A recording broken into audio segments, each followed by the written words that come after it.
Welcome back to Brightside. Your time now 6:11. You know what? Tampa and St. Pete getting recognition for being bikeable. Zillow got involved grading communities on bike lanes, trails, hills, road connectivity, and of course the number of cyclists in the area. Yeah, and it's growing here in Florida. Tampa ranked 5th, St. Pete at 2nd. So I rented a bike in downtown Tampa, and Grant, he jumped on his own bike in downtown St. Pete. So we're going to pick up our story from last hour at the end of our rides. Woo! It's definitely a great ride around downtown, Grant, but I did see some room for improvement. Yeah, so let's put this ride into reverse and take a look at what we found. Riding with Peter Ray and John Bird of the St. Petersburg Bicycle Club, they didn't have to think long about how St. Pete could be more bike and pedestrian friendly. First of all, bike lanes need to be maintained. And in a lot of areas, it's not a priority to maintain them. So you paint a stripe down the road, 10 or 15 years ago, it's almost gone. Trouble spots, you have a lot of them downtown, maybe the central area, a lot of tourist activity. There's a lot of intersections, people are not paying attention, they're on their cell phone.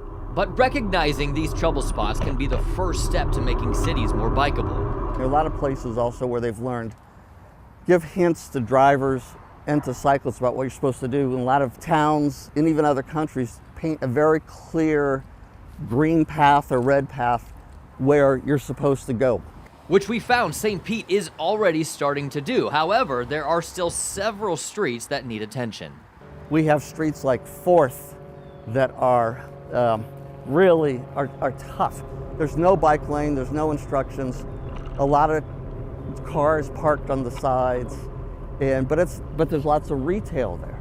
When we're out there, you have to make a decision. You're going to go slow and real careful, or you're going to go fast and just try to get through some of the dangerous areas.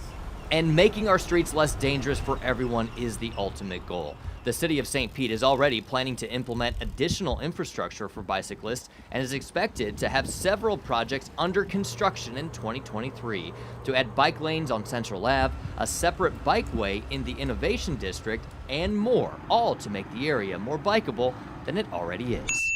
Now let's rewind my ride. Karen Kress is the Director of Transportation and Planning for Tampa's Downtown Partnership. Tampa's kind of playing catch up with a lot of other bigger cities. But, we are becoming a bigger city, so we have to start thinking and acting like a bigger city. She pointed out what she calls pinch points for cyclists, like when the barrier-protected lanes end into a single bike lane with a white stripe, or when bike lanes just end with no place to go but the sidewalk. She says in the future, she'd like to see more neighborhoods connected by bike lanes and trails, and sometimes that change can be made when they resurface the roads. Can we narrow the lanes? We have a lot of travel lanes where cars drive that are like 12 feet wide, but they could probably be 10 feet, and then you can get an extra 4 feet, to put in some safe, protected bike infrastructure. Another thing she would like to see more of, paint, planters, and posts, like all along Ashley Drive, where you see murals and plants and posts at intersections. So it's sending those visual cues to drivers that something's happening here, and then it's giving the pedestrians more space. And there are two big takeaways here, I think, for both Tampa and St. Pete.